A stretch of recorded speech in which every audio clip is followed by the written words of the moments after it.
지난 시간에 이어서 오늘 하나님의 말씀 시편 100편의 말씀, 드디어 100편이 넘어가죠. 시편 100편 우리 1절, 2절, 2절 말씀을 함께 합독하겠습니다. 시편 100편 1절, 2절 표제가 감사의 시라고 써 있습니다. 같이 읽습니다. 온 땅이여 여호와께 즐거운 찬송을 부를지어다. 기쁨으로 여호와를 섬기며 노래하면서 그의 앞에 나아갈지어다.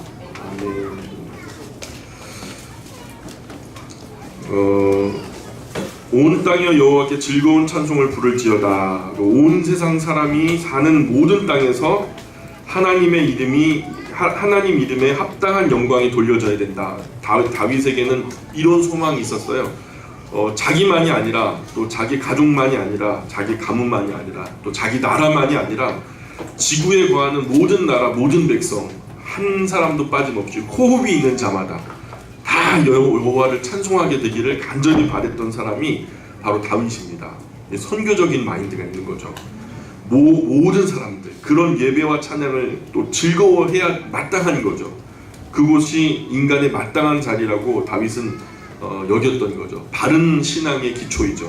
2절에 기쁨으로 여호와를 섬기며 노래하면서 그 앞에 나아갈지어다. 그래서 과거 구약에서 하나님의 백성들이 하나님 앞에 나올 때 1년에 3차례 3대 절기마다 전국에서 명절마다 전국에서 모여오죠. 예루살렘까지 달려 나오기가 어려웠던 사람들도 있어요. 물론 멀리서부터 먼 거리를 불구하고 달려 나오는 사람들이 있었는데 율법에서 정하는 것은 하룻길이거든요. 적어도 한 30km 안팎의 사람들은 의무적으로 예루살렘에 와서 하나님의 얼굴을 뵈야 돼요. 그래서 율법에서 정한 하룻길 안에 예루살렘에 도착할 수 있는 사람들은 반드시 연 3차 예루살렘에 와서 하나님 앞에 명절을 지켜야 된다라고 그렇게 명시되어 있고요.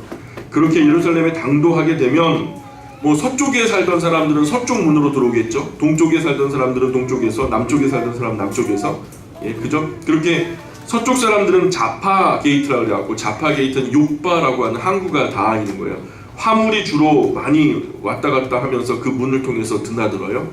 항구에서 짐을 실어서 예루살렘 성 안으로 돌아와서 이제 소매점으로 이렇게 많이 나눠지겠죠. 그래서 자파 게이트, 욕바로 향하는 문이다 그래갖고 욕바 게이트로도 알려져. 북쪽에서 내려오는 문은요, 시리아 다마스쿠스로 향하는 문이다 그래가지고 다마스쿠스 게이트라고 그래요. 그래서 다마스쿠스 게이트로 불려지고 있고, 동쪽에서부터 오는 사람들은 동쪽 문에는 사자 조각상이 4마리가 예쁘게 조각되어 있어요. 그래서 라이언 게이트라고 그렇게 불려지고 있었어요. 남쪽에서는 쓰레기들 많이 분출했거든요. 그래서 막 제사를 지내면은 하나님께 제물을 바치잖아요. 그 제물에서 내장이나 똥 이런 것들이 버려지게 되는데 거기서 이렇게 골짜기로 버려지는 분출되어지는 배출문이 있었거든요. 그쪽을 분문이다, 똥 분자, 그죠? 분문이라고 그렇게 사용되어졌죠. 그리고 그 사이사이에 4문으로만 들어오는 게 좀 부족하잖아요. 사람들이 많이 모일 때는 30만 명, 50만 명까지 모이니까 또 4문으로만 다니면 얼마나 북적북적하겠습니까? 명절마다. 그러니까 그 사이사이에 뉴 게이트나 골든 게이트나 시온 게이트나 헤롯 게이트나 이런 여러 쪽문들이 있었어요. 그래서 절기가 되면은 예루살렘을 중심으로 한 4방향, 적어도 8방향에서 예루살렘으로 다 사람들이 모여오게 되는데 모든 문이 열려요. 사방팔방으로 모든 문들이 열리고 여호와의 성전을 향하여 사람들이 몰려들 때 그 문들로 통해서 하나님께 예배하는 모든 사람이 올라오게 되는 거죠. 그때 레위인들은요, 사방팔방에서 사람들이 한꺼번에 모여서 성전에 그냥 몰려들면요, 막 압사당해요. 정말로 수십만 명이 한꺼번에 몰리면 진짜 사우디아라비아 메카에 사람들이 순례를 갖다 일평생 한 번은 해야 된다라고 이슬람교도들이 그렇게 얘기하잖아요. 그때마다 막 십수명씩 막 압살을 당하고 죽임을 당하고 막 그러잖아요. 왜 그러냐면 질서가 없어요. 근데 하나님은 질서의 하나님이시거든요. 이렇게 압사당하고 또 사람들이 북적북적해서 오랫동안 기다리고 이런 것들을 하나님은 기뻐하지 않으세요. 또 아주 좋은 시스템으로 사람들이 편안하게 하나님께 다가올 수 있기를, 그래서 마음으로부터 준비되어지고 정신으로부터 깨끗하게 하나님 앞에 설 수 있기를 바라시는데, 그것을 위해서 레위인들이 배치가 됐어요. 사방팔방에 있는 문들 앞에 레위인들이 그 앞에 서 있다가 예배를 드리러 온 사람들이 오면은 질서 있게 줄을 세워서 함께 레위인이 인솔하에서 이제 올라가게 되는 거죠. 그렇게 인솔 뭐 예를 들어 동문 쪽에서 사람들이 모였다 한 40-50명 정도 모였다 그러면은 그 사람들 맨 앞에 한 사람이 서가지고 행렬 맨 앞에서 성가대원이 찬송을 하는 거예요. 자 갑시다 하면서 하나님께 찬송을 올리면서 성전으로 올라가는 노래를 하는 거죠. 그래서 그 시편의 표제에 보면은 성전에 올라가는 노래라는 표제가 있죠. 그게 바로 그때 불려지는 노래예요. 성전에 올라가는 노래. 시편이 그럴 때 불려진 찬송이라는 것을 알 수 있어요. 시편 120편 이후에 나타나는 내용들이 성전에 올라가는 노래들이 참 많이 있습니다. 바쁘게 달려온 사람들이 자칫 예배 드리러 온 본질에서 벗어날까봐 또 분주한 마음 정리하고 차분하게 예배자의 마음 될 수 있도록 예배를 돕는 찬양으로 그 마음가짐과 몸가짐 정리시키는 거죠. 질서 있게. 예루살렘이 해발 800고지예요. 그래서 올라가면요, 뭐 열심히 이제 올라가는 산 꼭대기 올라가는 것과 같은 개념인데 숨이 차죠. 고지도 높은 데다가 또 낮은 곳에도 높은 곳으로 올라가는 그런 상황이다 보니까 숨이 차고 힘들죠. 그래서 그 일이 참 번거롭고 부담스러운 건 사실이죠. 길이라도 편안하면 괜찮은데 길이 좀 오르막길이고 거친 길이고 하다 보니까 그런데 훗날 나라가 망하고 바벨론 포로로 잡혀가서 하나님을 마음껏 예배할 수 없는 환경에 처하니까 그때 시온산 예루살렘에서 예배하러 올라오는 무리와 함께 성전에 올라가는 노래를 부르면서 인도했던 그날 많은 사람들은 열국에서부터 예루살렘으로 몰려온 그 사람들을 우리가 인도하면서 맨 앞에 하나님을 찬송하며 그렇게 성전으로 이끌고 올라갔지. 이런 그날이 그립고 그 옛 기억이 너무너무 정말 그리운 거죠. 그래서 우리 찬송에 예배드리러 가면서 부르는 노래 이런 건 없죠. 그래서 히브리 찬송 중에는 성전에 올라가는 노래라고 있지만은 우리 찬송가에는 예배드리러 가면서 부르는 노래 이런 거 없죠. 가만히 보니까 예배를 드리러 가는 사람 이 사람들을요 사탄이 제일 많이 방해를 해요. 하나님이 영광 받으시는 것을 사탄은 제일 싫어해요. 자기가 영광 받고 싶어해요. 하나님의 영광을 가로채서 자기가 영광을 받고 싶어해요. 그것이 사탄의 본능이거든요. 그래서 우리가 집에서 일어나서 아침에 잠을 깨우고 여기 예배당에 나오는 동안에 사탄은요 수많은 방해 장치들을 마련해요. 바쁘고 분주하고 또 여러 가지 갈등이 막 시작이 돼요. 막 속을 박박 긁어놓는 일들도 벌어지게 되고요.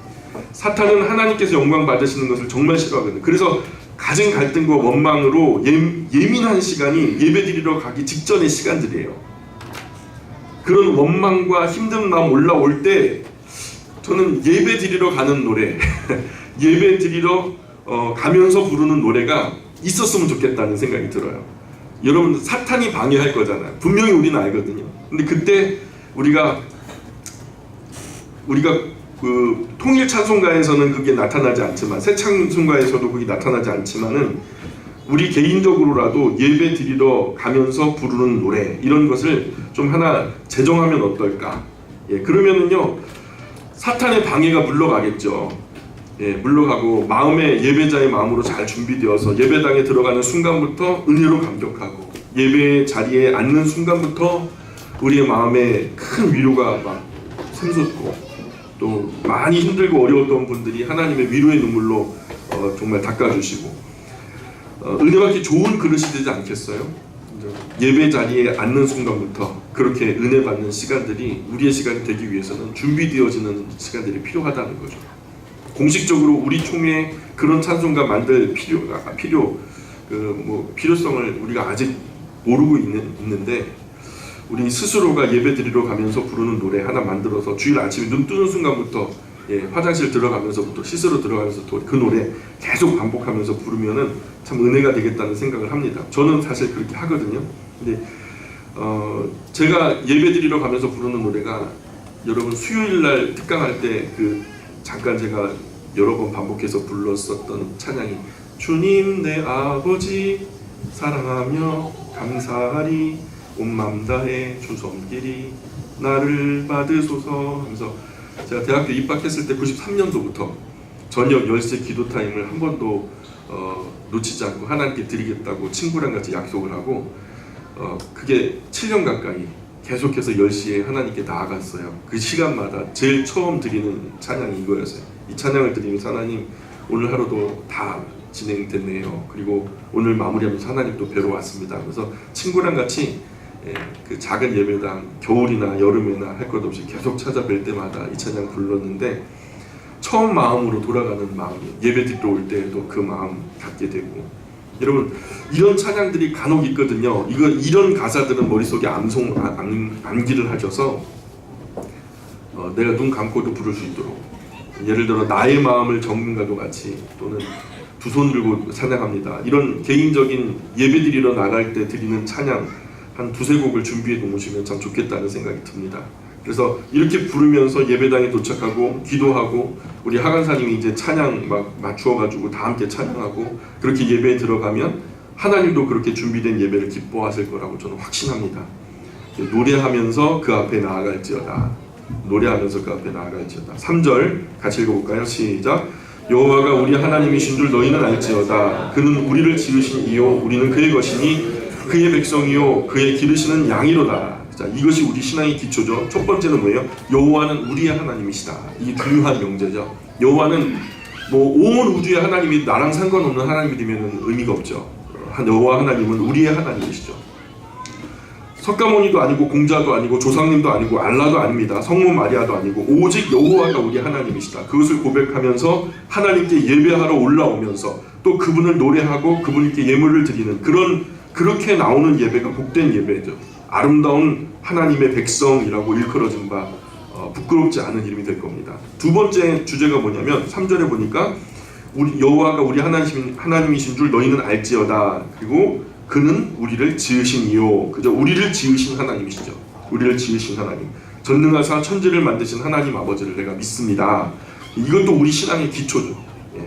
세 번째가 그 뒤에 우리는 그의 것이니, 예.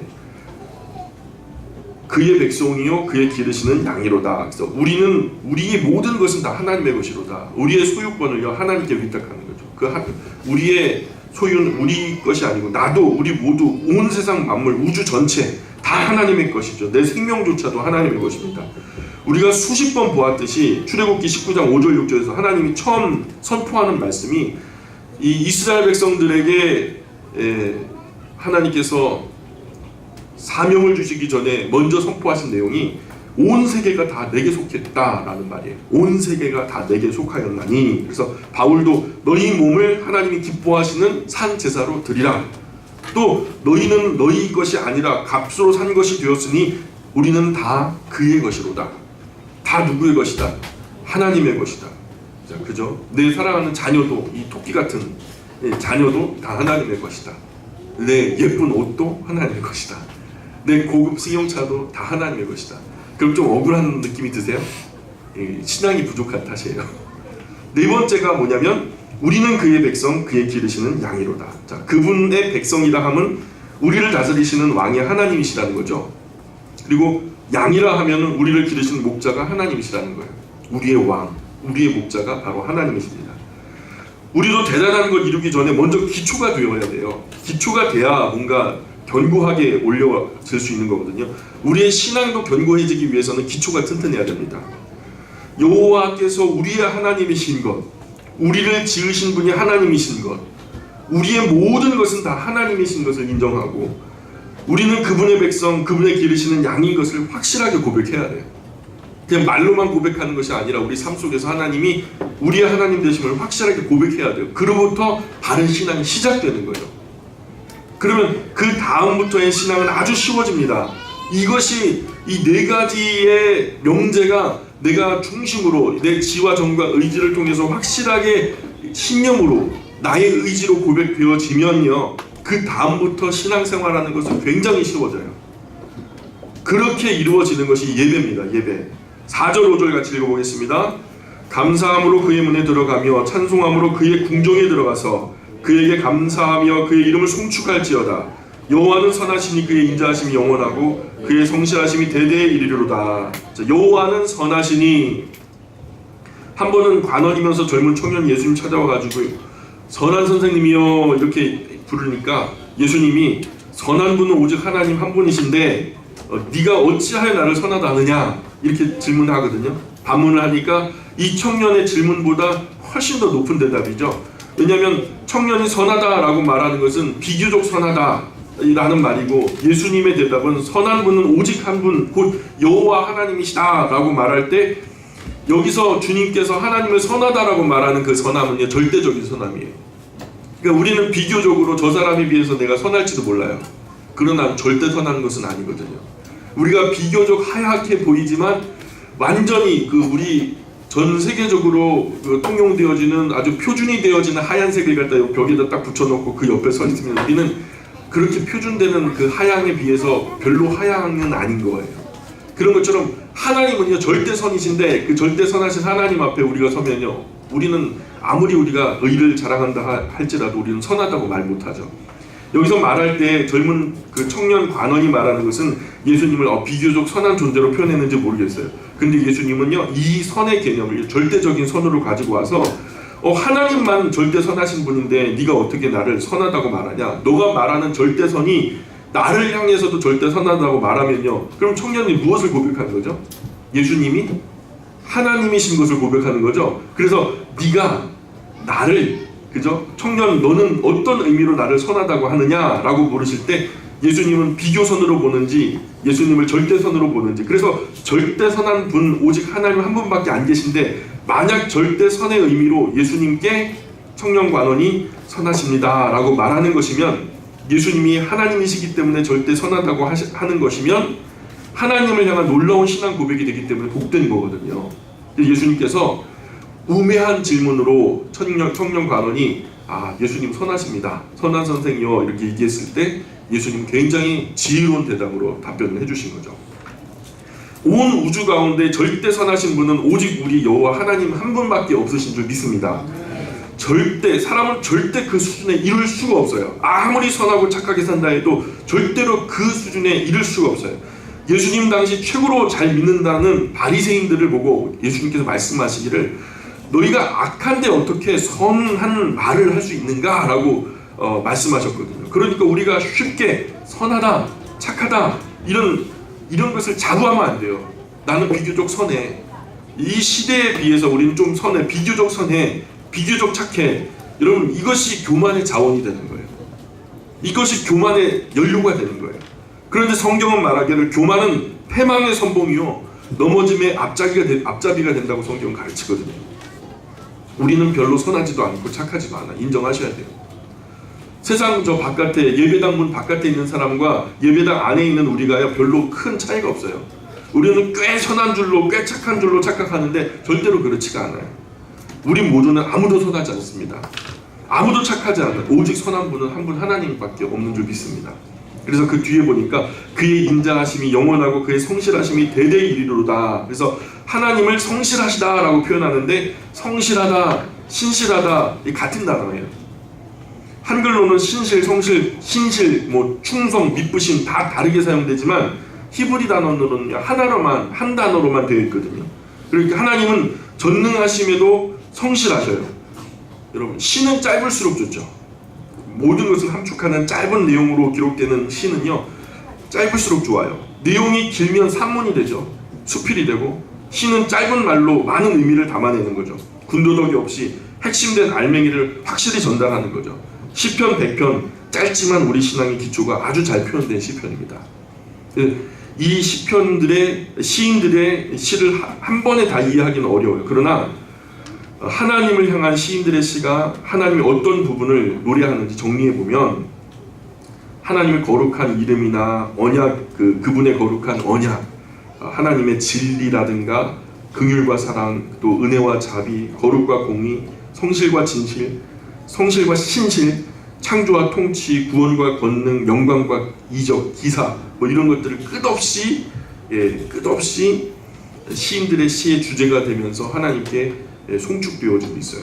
이 모든 시편을 종합하건대 시인들은 적어도 하나님께서 온 세상을 통치하고 계심을 알았다는 거죠.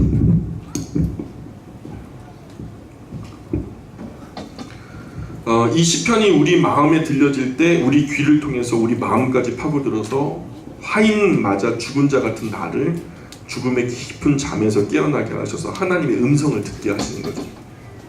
그렇게 진리가 심겨져서 아멘 하고 사랑으로 열매 맺어서 우리가 신령한 복이 되는 거죠. 교회에 와서 진리의 성령 안에서 거듭나지 않고 선한 척 착한 척 하는 것은 의미가 없습니다. 그 영혼의 양심이 죽어있는 상태로 진리에 대해서 진정한 아멘이 안 나와요.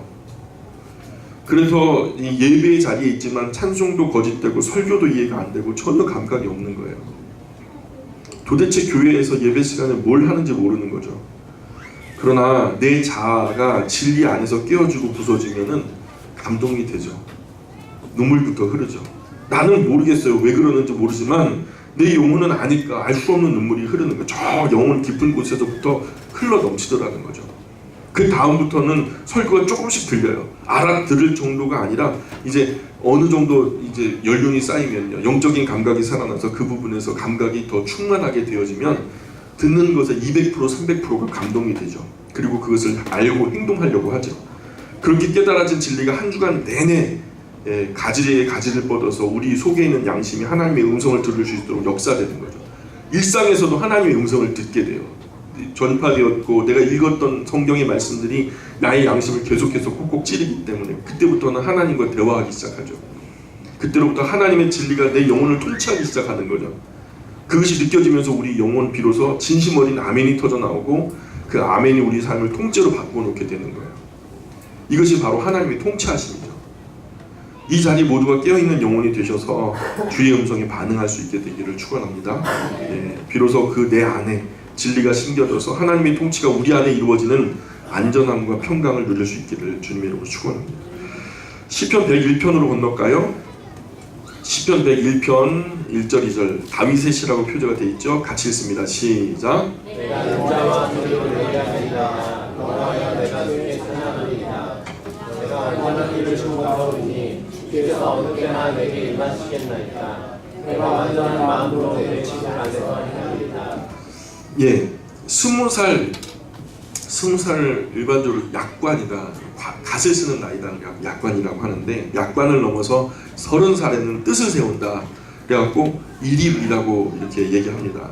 시편 101편에서는 30대 청년의 때 다윗이 이스라엘 왕이 되거든요. 지금 30대 한번 손들어 보실래요? 30대. 야, 우리 하간사님 40대 아니에요? 30대입니까? 미안합니다. 예, 30대 청년의 때 이스라엘 왕이 된 다윗은 나름대로 하나님 앞에서 자신의 통치 이념을 세웠던 것 같아요. 내가 하나님 앞에 똑바로 해보자. 이 나라의 한 나라의 왕으로서 내가 왕의 통치를 할 때에 좀 하나님 앞에서 좀 똑바로 하자. 똑바로 하려면 어떻게 되면 통치 이념이 있어야 되거든요. 정치 철학 이것이 있어야 되거든요. 그래서 나름대로 하나님 앞에 각오하고 다진 것이 시편 오늘 101편에서 그런 다윗의 정치 철학, 통치 이념을 잘 나타내고 있어요. 뭐뭐하게 하옵소서. 대부분 기도하는 시죠. 뭐뭐하리로다, 뭐뭐하리이다 그러면요 각오하고 다짐하는 시죠. 이 시편 101편 끝이 뭐뭐하리이다, 뭐뭐하리로다 이렇게 끝나고 있는 것을 볼 때에 자기 신앙의 자세, 통치 이념을 가다듬고 다짐하면서 하나님께 기도하는 이런 통치 이념, 정치 철학 이것을 하나님께 다지면서 나 이런 통치할 겁니다. 하나님 도와주십시오. 나 이런 정치적인 이념을 가지고 하나님 이 백성, 이 나라를 다스리겠습니다 하는 각오하고 다짐하는 그런 기도의 시로 보여요.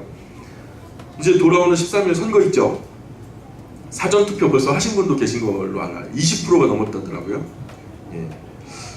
뭐 저마다 자기가 당선이 되면 이런저런 진실한 정치를 하겠다고 다짐하죠. 그분들의 공약집을 이렇게 보면요, 그 정치, 통치 이념이 잘 나타나고 있어요.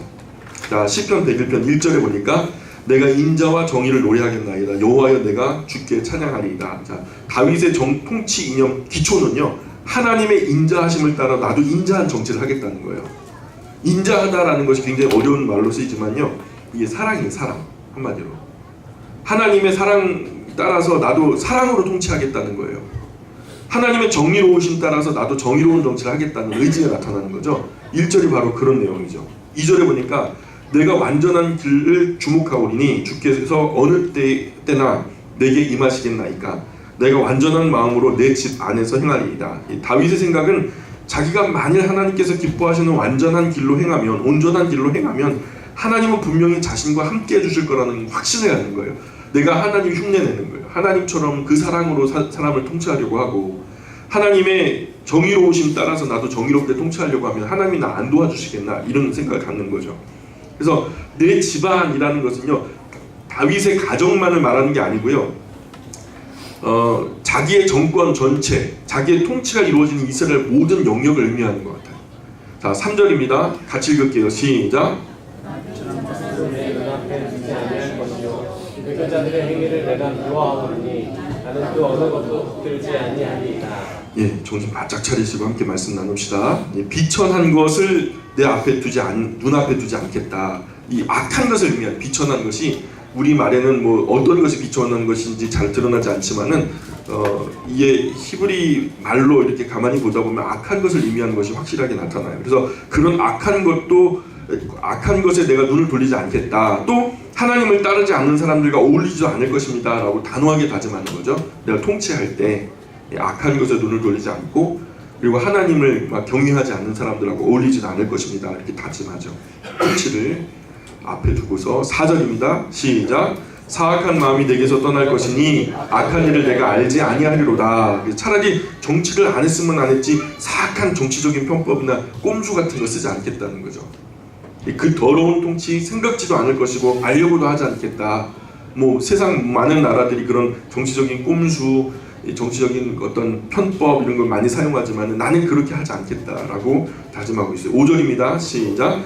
자기의 이웃을 은근히 헐뜯는 자를 내가 멸할 것이요 눈이 높고 마음이 교만한 자를 내가 용납하지 아니하리로다. 예, 정치를 시작하는 다윗의 마음이 아주 결연하게 느껴지죠. 처음에는 그렇게 마음을 다진다고 해도 우리가 잘 알기로 사실 인생도 정치도 우리 마음먹은 대로 잘 안 되죠. 거기 계신 거 맞죠? 네. 예, 정신 바짝 차립시다. 우리 전승록 집사님 마이너스 20도 맞춰주세요. 제발 좀 정신 좀 차려주세요. 네. 우리가 순수하게 마음먹은 대로 일이 풀려나가지 않아도 기본 정신이 있어야 돼요. 내 마음먹은 대로 인생이 그렇게 풀려나가지 않아도 원칙은 있어야 돼요. 예, 기본 정신이 있으면 잘 안 되다가도 결국은 시간이 지나고 그 문제가 풀리고 뭔가 여러 가지 어려움들이 하나하나 넘어가다 보면은요, 결국 그 기본 정신으로 돌아와요. 그리고 또 기본 정신에 가까워져요. 그러나 처음부터 이런 기본 정신 자체가 없으면요, 엉뚱하게 인생이 튀어버리죠. 원칙이 없으면요, 그냥 결국 흘러가는 대로 흐르는 것밖에 안 되는 거죠. 어렵더라도 손해보더라도 그 잘라버려야 되죠. 그 기본 정신이라는 게 그런 거죠. 이거 없으면요, 정치인 같은 경우에는요, 폭군이 돼버리고 말아요.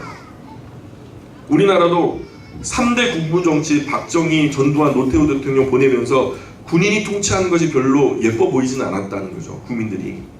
그래서 나라를 지키기 위해서 적을 향해야 하는 그 총불이 여차하면 대의명분 붙여가지고 국민들에게 향하는 일이 한두 번이 아니니까 어떻게 적을 향해야 할 총불이가 국민을 향하냐, 이런 것들이 여러 번 반복되니까 염증을 느낀 거죠. 국민들이 일어나가지고 이후에 김영삼 대통령을 뽑았죠. 정치 이념 뭐라 그래요? 김영삼 대통령 때 무슨 정부라 하죠? 문민정부라 하죠. 중민정부. 이게 정치 이념이에요.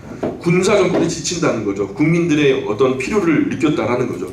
그래서 김영삼 대통령 때 사실 IMF 금융위기도 있었지만은 그때를 기점으로 금융실명제가 도입되면서 수많은 비리들이 다 물 위로 올라와서 부패들이 사라지게 되고요. 그 이후에도 많이 있지만은 그럼에도 불구하고 우리나라가 좀 양지로 나오는데 큰 일조를 했죠. 문민정부. 그래서 그 후에 김대중 대통령 때 그 정부를 무슨 정부라고 하죠? 국민의 정부라고 하죠. 국민의 정부. 그죠? 그리고 노무현 대통령 때는 참여정부, 그죠? 통치 이념이죠. 혼자 하지 않고 똑똑한 사람들 다 같이 이뤄보겠다는 거죠. 혼자는 약하지만 가치는 강하다라고 말하면서 똑똑한 사람들 다 함께 해가지고 이 나라를 좀 잘 살게 만들어보자. 그래서 자신의 정권 때 이런 정신으로 통치하겠다는 통치 이념 내지는 정치 철학 같은 거죠. 그런데 앞선 대통령들 이 좋은 말을 다 써버려가지고 이명박 대통령 때는 정치 이념을, 이명박 대통령 정치 이념 아는 분 계세요? 그분을 욕하는 게 아니고요. 뭐 창조 경제? 그건 박근혜 대통령 때고, 그죠? 경제를 강조하긴 하셨는데 개인 경제를 걱정했는지 국가 경제를 걱정했는지는 좀 헷갈리는 부분이에요. 역사가 평가해줘야 되는 부분이고, 박근혜 대통령 때 국민행복정부 이렇게 통치 이념을 세웠거든요. 근데 국민행복정부를 아는 분들은 별로 없어요. 예, 대부분 그것의 방법론이 창조경제라고 했는데, 예, 창조경제 이것을 뭐 공식 이념으로 얘기를 하다가 이게 애매하다는 거예요. 그래서 전문가들이 이거는 뭐 이것도 아니고 저것도 아니고 이거는 독특한 박근혜 대통령 식의 정부다. 그래가지고 나중에는요 이것을 박근혜 정부 이렇게 표현해요. 박근혜 정부. 공식 이념으로, 그냥 제가 임의로 말하는 것이 아니라 그게 그렇게, 여러분 그 박근혜 대통령 때의 통치 이념 이렇게 쳐보시면요 그게 그렇게 떠요. 박근혜 정부라고 떠요. 예. 그래서 국가의 창조 경제가 아니라 개인의 창조 경제 하다가 지금 어려움 겪고 계신데, 지금 문재인 대통령 통치를 하고 있는데 문재인 대통령 통치 이념이 뭐죠?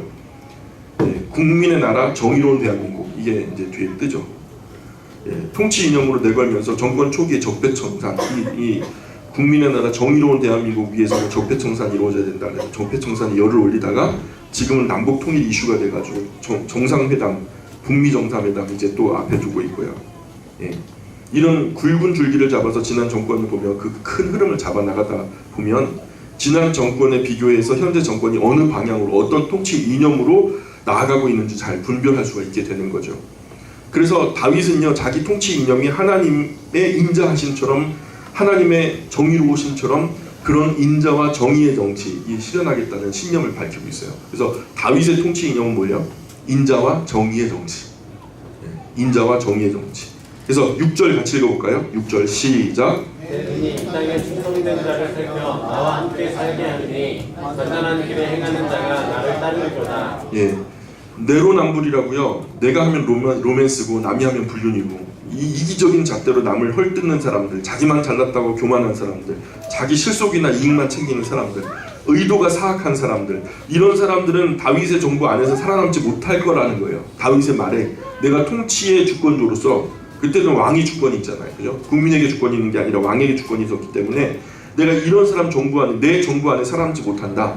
그것이 쉽지는 않지만 그래도 이런 원칙이 분명하게 있어야 되는 것은 맞는 얘기죠. 그죠? 오직 다윗은요 하나님과 나라 앞에 본질이 바로선 충성된 자를 발탁해서 요직에 세우겠다. 그리고 좌우로 치우치지 않는 견고하고 정직한 신념을 가진 자와 함께 나라를 다스려 가겠다. 뭐 이것이 쉽진 않지만 이런 기본적인 원칙이 다윗에게는 있었다는 거죠. 다윗이 이렇게 하나님 앞에 바르게 해보겠다고 다짐을 했지만 그 정치의 결론이 어떻게 되죠? 우리가 잘 알죠? 다윗의 인생이 어떻게 살았는지 우리가 잘 아니까 바로 뒤에 이어서 102편이 나오는데 다윗의 이런 신념이 무너져서 엉망진창이 되고 말아요.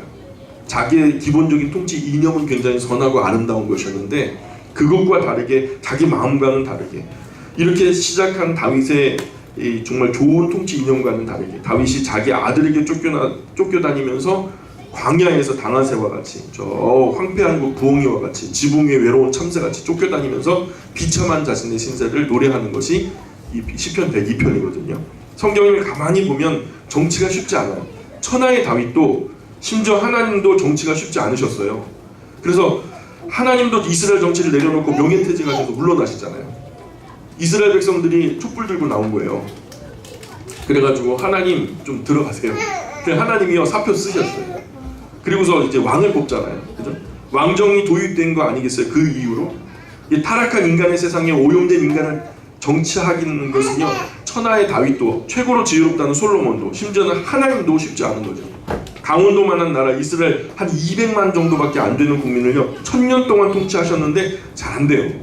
오염된 인간, 말하면 아라고 말하면 아로 안 듣고요, 악으로 듣고 그냥 어로 듣고 응으로 듣고 막 별 이상한 모습으로 들으니까 그 200만 명 정도 되는 그 국민을요 1000년 동안 어떻게 해보시려고 노력하셨는데 안 돼요. 모세도 쉽지 않더라고요. 이 지상에서 가장 온유하고 겸손했다라고 하는 모세도 쉽지 않아요. 그 큰 권세와 능력, 그 좋은 인품을 가지고도 쉽지 않아요. 통치가 기본적으로 우리 인간이 오염되어 있기 때문이에요. 7절 한번 읽어보겠습니다. 7절 시작.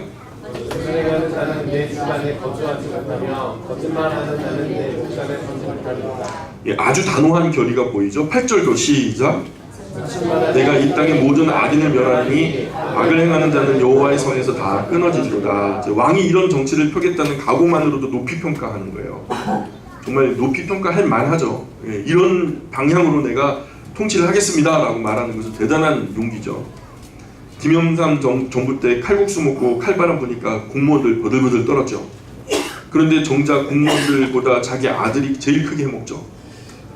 정치라는 것이요, 이렇게 어려운 거예요. 다 자기 마음 같지 않더라는 거죠. 다윗도 열방의 대적들을 다 발 아래 두었지만은 자기 아내, 자기 아들 압살롬이 칼을 들고 덤비는 거 이거 어떻게 알았겠어요? 정치가 어려워요. 박정희, 김재규, 줄리어스 시저, 브루투스 같은 다 같은 의미 아니겠어요? 마음은 그런데 그 마음을 이해해주지 못하는 사람은 항상 곁에 있거든요. 그러니까 앞으로 정치가 우리에게 큰 절망을 안겨주어도 이해하셔야 돼요. 원래 정치가 저런 거다 이렇게 생각하시고 욕하는 거 그만. 예, 우리 입만 더러워져요. 그렇게 하면 안 되고 우리가 잘 되기를 위해서 소망해주고 기도해주는 것이 더 품위 있는 그리스도인의 모습이 아닐까라는 생각이 들어요. 오염된 인간들이 정치가 오죽하겠나 하셔서 이렇게 우리가 진정하시면서 기도해주는 것이 옳은 방향인 것 같아요. 102편으로 건너가 볼까요? 102편. 다윗은 시편 101편에서 하나님 앞에서 이제 시작하는 이스라엘 통치에 대한 대단한 통치 이념, 막 엄청난 다짐을 했죠. 다짐처럼 순종하게 통치가 이루어지지 않아요. 근데 결국에는 그 통치의 결론이 시편 102편에서 만날 수 있어요. 그 표제가 뭐라고 써 있냐면, 고난당한 자가 마음이 상하여 그의 근심을 여호와 앞에 토로하는 기도. 여러분 좀 표제가 그렇죠. 같이 한번 읽어볼까요? 시작.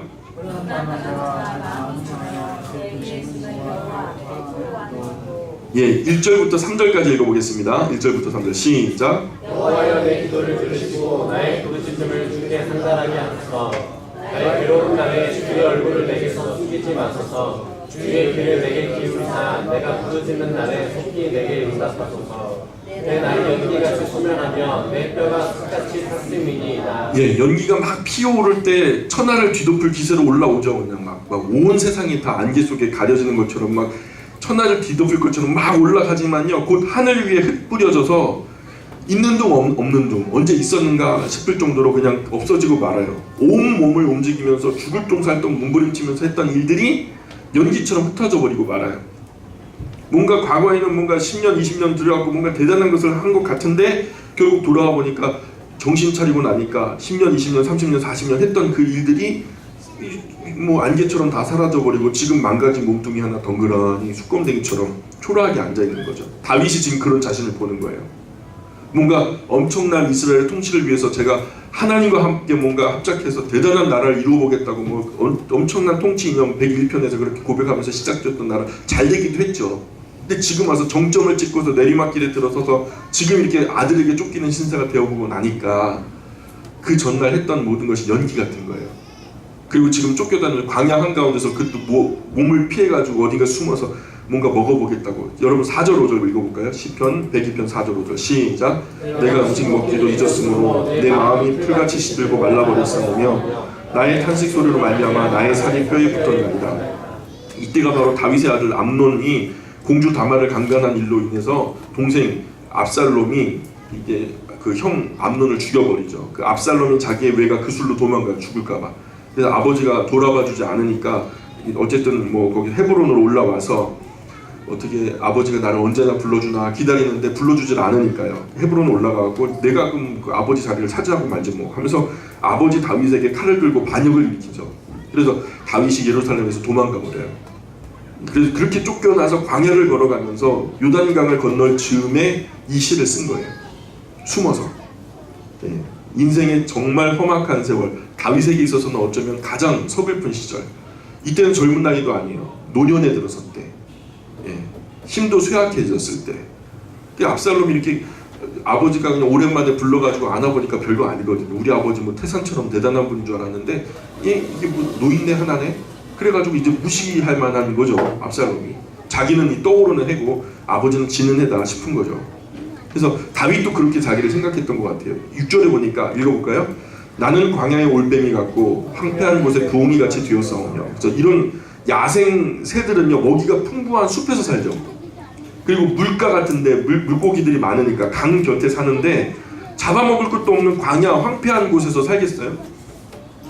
이런 새들에게 어울리는 자리가 아니죠. 마치 어울리지 않는 장소에 멀뚱히 앉아있는 올빼미 부엉이처럼 자기가 그런 모습이라는 거죠. 우리말에는 낙동강 오리알이란 말이죠. 이게 진짜 이게 사전에 있더라고요. 낙동강 오리알. 이런 거예요. 뭔가 도태돼서 뭔가 큰 주류에서 떨어져 나와서 나만 혼자 이렇게 방치되어 오는 것 같은 그런 신세. 지금 다윗이 그런 이야기를 하고 있어요. 7절. 내가 밤을 새우니 지붕 위에 외로운 참새 같으니이다. 이 지붕 위에 외로운 참새가 어때요? 보셨어요? 한번 보세요. 시편을 이해하기 위해서라도 지붕 위에 외로운 참새를 한번 경험해 보시길 바래요. 지붕 위에 참새가 외롭겠어요? 자기가 외로워서 외롭게 보이는 거겠죠.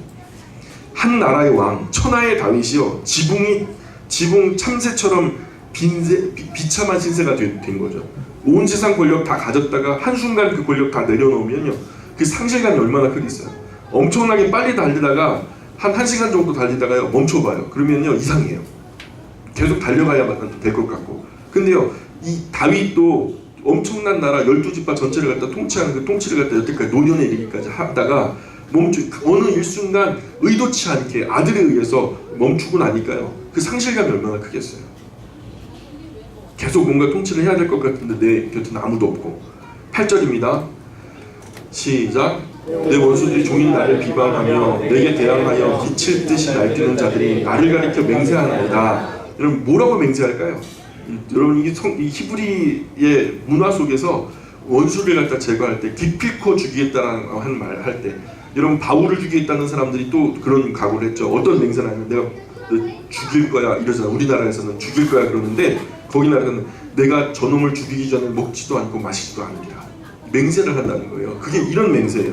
내가 저 다윗을 죽이기 전에는 먹지도 않고 마시지도 않겠다라는 거죠. 이런 맹세를 하는 놈들이 미친 듯이 날뛰는 거죠. 예, 이런 각오를 다지면서 다윗을 쫓으려는 사람들의 모습이 마치 미칠 듯 날뛰는 모습으로 보이는 거예요. 무섭겠죠. 9절 10절 시작. 나는 죄를 양식같이 먹으며 나는 눈물 섞인 물을 마셨나이다. 주의 분노와 진노로 말미암으리라. 주께서 나를 들어서 던지셨나이다. 예, 하나님은 자신의 불의를 보셨어요. 지금 다윗의 불의를 보셨고 그것이 하나님의 분노와 진노를 일으켰다고 인정해요. 다윗 스스로가 인정하는 거예요. 내가 범죄함으로 이런 일이 벌어졌다는 것을 알아요. 그런데 하나님의 그 노여움의 끝에 이런 하나님의 회초리질이 일어났다는 거예요. 아들은 칼을 들고 자기에게 달려들고 자기 밥상에서 함께 먹던 충신들은 미친 듯이 날뛰면서 다윗을 죽이기 전에는 먹지도 않고 마시지도 않겠다고 맹세하고, 그래서 그들을 피해서 도망간 늙은 다윗이 광야의 추위를 피해서 쉴 곳을 찾아서 불을 피운 거예요. 추우니까. 광야는 추워요. 밤에는 추우니까 불을 피워요. 그리고 불 피우면 뭐가 나요? 연기가 나죠. 여러분, 불을 피우면 연기가 납니다. 여기서부터 시작할까요? 예능 프로그램 리액션도 많더만 말씀 들으면서 리액션을 안 해요. 이 리액션을 한다면 이 100배는 여기서 더 크게 리액션을 하셔야 되는데,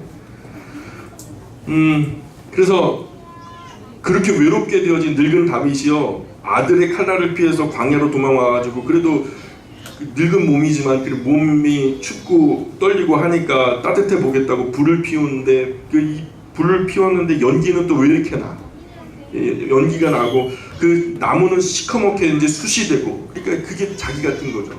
이 자기 인생은 연기 같고 시커멓게 그을린 이 숯조각은 자기의 몸뚱아리 같고, 그 모습이 꼭 자신과도 같은 거죠. 그리고 그 불에 뭔가 먹어보겠다고 또 구운 빵을 갖다 굽는데 재는 날려서 연기와 함께 코에 눈에 들어가가지고 막 아주 뻑뻑한 빵 또 목에 넘겨보겠다고 한 입 씹어가지고 막 먹는데 그게 넘어가요. 그러니까 물 한 컵 받아가지고 마시나 마나 하는데 이게 물인지 눈물인지 모르겠다는 거죠. 갑자기 서러움이 복받쳐가지고 야, 이렇게까지 먹고 살아야 되나? 여러분 이런 말 많이 하셨죠? 이렇게까지 먹고 살아야 되나? 차라리 죽어버리는 게 낫지 않을까? 제가 분명히 말씀드리는데요, 그래도 사는 게 낫습니다. 아멘 합시다. 아멘. 네, 그래도 사는 게 나아요. 옆 사람에게 말해주세요. 시작. 그래도 사는 게 낫습니다. 그리고 사는 게 낫습니다. 그래도 사는 게 나아요. 자신을 죽이겠다고 각오하는 사람들이요, 자기 뒤를 따라올 것 알면서도 어떻게 밤이 넘어가요. 너 죽이기 전엔 내가 먹지도 않고 마시지도 않을 거야. 그런데 나는 살아보겠다고 뭔가 먹고 마시고 있는 거예요. 그래서 나를 죽이겠다는 사람들은 먹지도 않고 마시지도 않는데 나는 살아보겠다고 먹고 마시는, 그게 눈물이 양식이 되는 거죠. 이런 상황, 참 이런 상황 가운데 입으로 음식을 집어넣기 전에 이제 기도가 나오는 거죠. 하나님, 오늘도 일용할 양식을 하는데 욱하고 눈물이 터져 나오는 거죠. 눈물이 터져 나오는데 식사 기도가 끊어지지가 않아요. 식사 기도는 여러분 1분을 넘기시면 안 돼요. 식사 기도 1분을 넘기면 안 되는데, 지금 아마도 다윗의 기도는요, 제가 안 가봐서 모르지만 한 10분 정도 계속 연결되는 것 같아요. 울며 울며 식기도가 그냥 계속 연장이 되는 거예요. 눈물이 그쳐지지 않으니까 식기도가 안 끝나는 거죠. 눈물로 식사 기도가 길어지면서 빵이 다 어떻게 돼요? 그나마도 그냥 시커멓게 그을린 빵 하나 손에 쥐고서 이제 먹는데, 그 빵에 다 눈물이 젖어가지고 눈물 젖은 빵을 그야말로 먹게 되는 거죠. 독일 시인 요한 볼프강 폰 게테라고 하는 사람이 쓴 시가 있어요. 눈물과 함께 빵을 먹어보지 않은 사람은, 단 한 번이라도 슬픈 밤을 울며 지새워본 적이 없는 사람은 당신은 알 수 없습니다. 천상의 그 높은 힘을. 당신은 우리를 이 삶으로 인도하셨고 이 삶 속 가난함에 죄를 짓게 하셨으나 우리를 참회의 슬픔 속에 내려놓으셨습니다. 이 세상의 죄는 모두 제 값을 치르게 마련입니다. 이 괴테가 쓴 시거든요.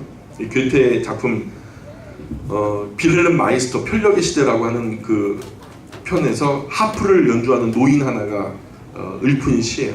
천상의 힘, 그 고귀함은 인간의 고뇌에 의해서 얻어진다는 것을 노래하는데, 그 고통이 꼭 고통만은 아니다. 고통을 통해서 더 신령한 것을 추구하더라. 이런 의미로 본다면 다윗의 인생은, 다윗 같은 경우에는 인생을 논할 가치가 있죠. 눈물 젖은 빵을 먹어보지 않은 사람, 슬픔으로 밤을 지새워본 적이 없는 사람은 인생을 논할 자격이 없다. 뭐 그렇게 얘기하는데, 다윗 인생을 다윗 지금 이런 그 모진 고난을 당하잖아요. 이런 고뇌를 통해서 천상의 힘, 고귀함이 그의 삶 구비구비마다 짙게 묻어나죠. 다윗은요, 자기에게 죄가 있으면 인정합니다. 버티는 게 아니에요. 인정해요. 그래서 하나님의 분노와 진노가 자기에게 임했음을 고백하죠. 그래서 자기가 이렇게 비참한 지경에 처하게 된 거죠. 보통 우리가 아이들을 혼내는 이유가 뭐예요? 아이들 혼내죠. 회초리 들 때. 자기가 뭘 잘못했는지 깨닫게 하기 위해서 회초리를 들죠. 얘가 이것이 잘못인 것을 모르면요, 앞으로도 또 할 거 아닙니까? 그러면 이 심각해지는 거예요. 얘 앞으로 인생에 아주 심각한 잘못된 습관이 될 수도 있으니까, 이것이 잘못됐다는 것을 가르쳐주기 위해서, 깨닫게 하기 위해서, 잘못한 것을 모르면 잘못을 알게 하기 위해서 회초리를 드는 거죠. 다윗을 비롯한 모든 하나님의 자녀들을 향한 하나님의 회초리도 같은 이치예요. 모르는 걸 깨닫게 해주시는 거죠. 너 지금 하고 있는 거 잘못인지 몰랐지. 근데 이게 잘못이야. 그러나 자신의 잘못을 알고 그 잘못을 인정하고 그 잘못에 대해서 용서를 구하고, 아버지 잘못했어요, 엄마 잘못했어요, 그렇게 용서를 구하고 그런 잘못을 다시는 하지 않겠다고 다짐하면 하나님 그 회초리를 거두시겠죠. 우리 부모님이 그러신 것처럼. 그래서 우리가 바로 전에 시편 101편을 봤었어요. 거기서 다윗은 왕정 초기 굉장한 정치를 다짐하죠. 그러나 노년의 다윗은 이런 비참한 형국에 처해지죠. 그 다짐의 결론은 이렇게 비참해진 거예요. 사실은 다윗처럼 신실하고 정직하고 하나님의 마음에 합했다라고 하는 인정을 받은 사람도 일순간의 실수와 범죄로 이런 끔찍한 일과 상황에 처하게 된 거예요. 그러면 다윗에 비해서 덜 경건한 우리는 어떻게 해야 돼요?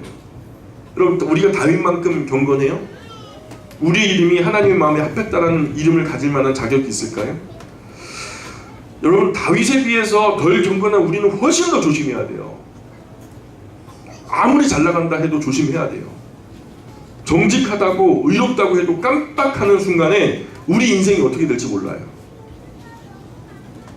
사람의 일은 그런 것 같아요. 그래서 아무도 내일 일을 자랑하면 안 되죠. 하루 동안에 무슨 일이 일어나는지 우리는 몰라요. 11절, 13절까지 11절부터 13절까지 읽어봅시다. 시작. 내 날이 기울어지는 그림자 같고 내가 풀에 시들어진 같으니이다. 여호와여, 주는 영원히 계시고 주에 대한 기억은 대대에 이르리이다. 주께서 일어나사 시온을 긍휼히 여기시니 지금은 그에게 은혜를 베푸실 때라. 정한 기한이 다가오미니이다. 하나님께서 범죄한 자신을 노하실 만큼 충분히 노하시고 하나님 노하실 만큼 노하세요. 화내실 만큼 화내세요. 벌하실 만큼 충분히 때리세요. 마음이 풀리실 때까지 때리세요. 괜찮습니다, 하나님. 그럼 그때 하나님 괜찮아지시면 그때는 저를 좀 용서해 주세요. 그러는 거죠. 철든 자식이죠. 자기가 잘못했다는 단방이 아닌 거죠. 이러면 하나님의 진노가 금방 사그라들겠죠. 14절 시작. 주의 종들이 시온의 돌들을 즐거워하며 그의 티끌도 은혜를 받나이다. 다윗은 지금 아들에게 쫓겨나서 예루살렘으로부터 멀어져 버렸어요. 예루살렘 가고 싶지만 갈 수가 없어요. 요단강 동편으로 건너갈까 아니면 여기 건너가지 않아야 되나, 건너갈까 말까 고민하면서 후세가 보낸 사자들이 소식이 도착하기를 기다리고 있는 이때에 다윗의 심정은요, 예루살렘에 있는 돌들도 부러워요. 예루살렘 가까이에서 그냥 아무 기식도 없이 그냥 존재하는 그 돌들도 즐거워하고 티끌도 은혜를 받는 것처럼 여겨지는 거예요. 돌이나 티끌이, 돌이나 예루살렘에 있는 먼지가 부러울 정도로 하나님의 저는 사모하는 다윗의 마음이 묻어나죠. 그만큼 다윗의 마음이 가난해진 거예요. 고난이 우리를 겸손케 해요. 어디만큼? 이 돌멩이만큼, 먼지 티끌만큼 우리를 가난하게 하고 우리를 겸손하게 해요. 돌이 되어도 좋아요. 티끌이 돼도 좋아요. 다만 하나님 곁에 머물고 싶어요. 지금 자신보다 그들이 어쩌면 더 즐겁고 행복할 것이라는 거죠. 왜요? 예루살렘 성전 하나님 곁에 머물러 있습니다. 은혜는요, 그릇이 준비될 때 받아요. 의에 줄이고 목말라야 은혜를 받게 돼요. 일주일 동안 세상살이 시달려가지고 예배당에 걸어 나올 수 없을 만큼 어렵고 힘들어도요, 그래도 나를 지으신 하나님이 그곳에서 만나기를 기뻐하시게 걸어 나와서 힘겹게 예배당 문을요 온몸으로 바쳐 열어낼 때에 은혜는 그때부터 시작되는 거예요. 은혜는 그때부터 시작되는 거예요. 말씀이 좋아서, 찬양이 은혜로 와서 절대 아닙니다. 내가 은혜 받을 준비가 안 됐기 때문에 은혜가 안 되는 거예요. 은혜 받지 못하는 것은 내 그릇이 준비되지 못했기 때문이에요. 우리 주님은 거룩한 것을 개에게 주지 않으세요. 돼지에게 진주를 주지 않으신다고요. 우리 주님이 주시는 귀한 은혜는요, 그 가치를 알아보는 사람에게 주시죠. 사모하는 자에게 주시는 거예요. 내가 은혜의 그릇이 준비되어야 은혜를 주시죠. 겸손함으로, 온유함으로, 가난함으로. 여러분 팔복 아시죠? 예수님께서 말씀하신 팔복, 그런 사람이 은혜의 그릇이에요.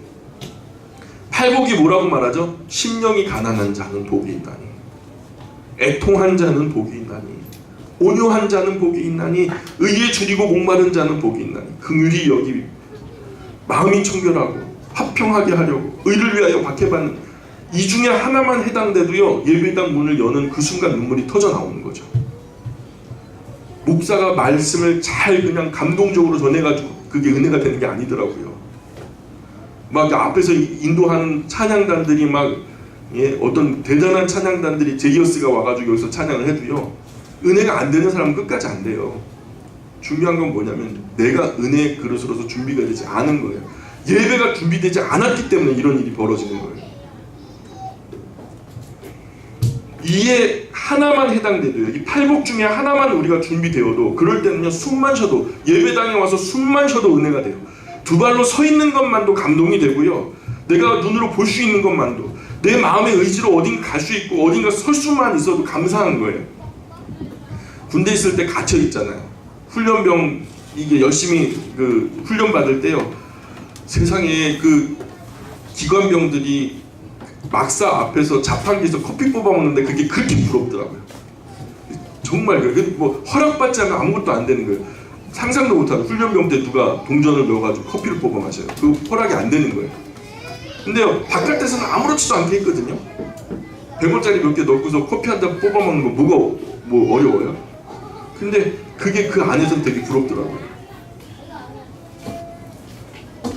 주일 예배당 앉아 있을 수 있는 것만으로도 은혜가 되더라고요. 마음껏 예배 드릴 수 있는 환경이 조성되지 않으니까 예배 드리고 싶어도 드리지 못하는 거죠. 15절 16절 시작. 이에 나라가 여호와의 이름을 경외하며 땅의 모든 왕들이 주의 영광을 경외하니 여호와께서 시온을 건설하시고 주의 영광 중에 나타나셨습니다. 예, 그렇게 영광 중에 예루살렘 시온에 나타나신 하나님은요 오늘 그 거룩한 땅이 비류들에게 다 내어준 바 되고 자기는 쫓기는 신세가 되어버렸다는 거죠. 예루살렘을 압살롬과 그 사람들이 다 통치하게 됐고 다 차지해버리고 자기는 광야로 내쫓겨서 이런 어려운 신세가 됐다는 거예요. 17절부터 21절까지 읽어보겠습니다. 여호와께서 빈궁한 자의 기도를 돌아보시며 그들의 기도를 멸시하지 아니하셨도다. 이 일이 장래 세대를 위하여 기록되리니 창조함을 받은 백성이 여호와를 찬양하리로다.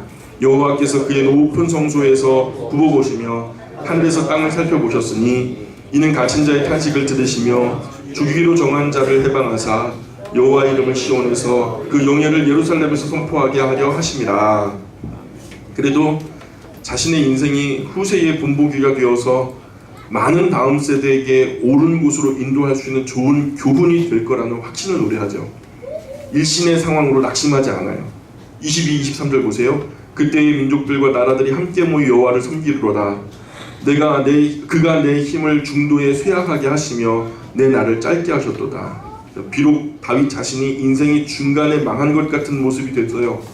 한참 뭔가 그 상승가도로 대단한 어떤 권세를 누리는 그 어느 어중간한 상황에서 내가 완전히 망한 모습같이 되었어요. 그러나 결국 하나님은 영광을 받으실 거예요. 열방은 하나님을 섬기게 될 것이에요. 이게 다윗의 소망이에요. 나는 망해도 하나님은 흥할 거라는 거죠. 24절 나의 말이 나의 하나님이여 나의 중년에 나를 데려가지 마옵소서. 주의 연대는 대대에 무궁하나이다. 그죠? 비록 다윗의 인생이 중간에 망한 것 같은 모습이 되었지만 그렇다고 해도 다윗은 하나님 저를 일찍 데려가지는 말아주세요. 하나님의 연대는 영원하지 않습니까? 하나님의 연대는 영원한데 저희 인생은 한 경길밖에 안 되는데 일찍 데려가봤자 무슨 유익이 있겠습니까? 이렇게 말하는 거죠. 25절 보세요. 주께서 옛적 땅의 기초를 놓으셨사오며 하늘도 주의 손으로 지으신 바니이다. 천지는 없어지려니와 주는 영존하시겠고 그것들은 다 옷같이 늘 낡으리니 의복같이 바꾸시면 바뀌려니와 주는 한결같으시고 주의 연대는 무궁하리이다. 주의 종들의 자손은 항상 안전히 거주하고 그의 후손은 주 앞에 굳게 서리이다 하였도다. 땅도 하늘도 다 주의 손으로 지으셨습니다. 혹시 그 땅과 하늘이 없어진다 할지라도 하나님은 영원히 존재하지 않으십니까? 온 세상 모든 것이 옷에 낡아지는 것처럼 낡아질 것입니다. 주님께서 새 것으로 바꾸시면 바꾸어지겠지만 오직 하나님은 한결같으시고 하나님의 연대는 영원하시니까 그러니 짧은 인생 곧 쓰러질지라도 종의 자손들은 주님 안에 안전하게 거하게 해주시고 그 앞에 굳게 서게 해주십시오. 이렇게 하는 거예요. 나는 그렇게 비참하게 간다 할지라도 종의 자손은 그러지 않았으면 좋겠다는 거죠. 저는 한결같다라는 말이 참 좋아요. 나무의 결이 한 결이 되잖아요. 변함없는 태도와 마음. 하나님께서 다윗을 향해서 또한 다윗이 하나님을 향해서 어려움과 환난 속에도 기쁨과 즐거움 속에서도 한결같은 거죠. 물론 실수는 있었지만 인생의 옹이점 같은 참 잘못된 부분도 있었지만 그러나 한결같이 흐르는 모습을 보죠. 제가 그랬으면 좋겠고 이 자리에 여러분 또한 하나님과 함께 그렇게 한결같았으면 좋겠어요. 또한 저와 여러분이 이런 한결같은 관계가 되었으면 좋겠어요. 기도합시다. 귀하신 하나님 은혜와 사랑 감사합니다. 오늘 하나님의 사람 다윗의 젊은 날 다짐과 그 후에 다가온 범죄, 그 범죄 속에서도 하나님을 향하여 바르게 서려고 하는 다윗의 모습이 담겨진 시들을 살폈습니다. 하나님, 우리 인생이 뜻대로 되지 않고 다윗처럼 일순간 감정을 다스리지 못해서 끔찍한 범죄의 대가를 지불할 때가 있습니다. 그런 때가 많습니다. 때로는 불처럼 끓어오르는 음욕 때문에, 때로는 폭탄처럼 터질 듯한 분노로, 때때로 사사로운 이익에 눈이 멀어서, 때로는 누군가가 사랑받는 것에 대해서 질투하고 시기함으로, 때로는 죄에 대한 대가가 두렵고 회피하고 싶어서 핑계하는 비겁한 모습으로 허덕이는 우리 자신을 보게 됩니다. 하나님, 그런 중에도 우리가 낙심하지 않게 하여 주옵소서. 그럼에도 불구하고 다윗처럼 하나님 경외하기를 포기하지 않도록 우리를 붙들어 주옵소서. 우리의 비참과 좌절이 우리 자신에게서 고개를 돌려 다윗처럼 참 소망 되신 하나님을 경외함으로 다시 한번 설 수 있기를 소망합니다. 하나님, 우리가 범죄한 것은 사실입니다. 그러나 하나님을 사랑하고 경외하는 것도 사실입니다. 이 모든 것을 우리 주님은 잘 아십니다. 하나님, 우리를 우리로부터 자유하게 하여 주옵소서. 하나님의 말씀의 진리도 죄범한 우리의 죄의 결박을 끊어주시고 성령으로 날아오르게 하여 주옵소서. 날마다 주님과 함께 동행하기를 주님 부르시는 그날까지 이룰 수 있도록 도와주시고 인도하여 주옵소서. 예수님의 이름으로 기도합니다. 아멘.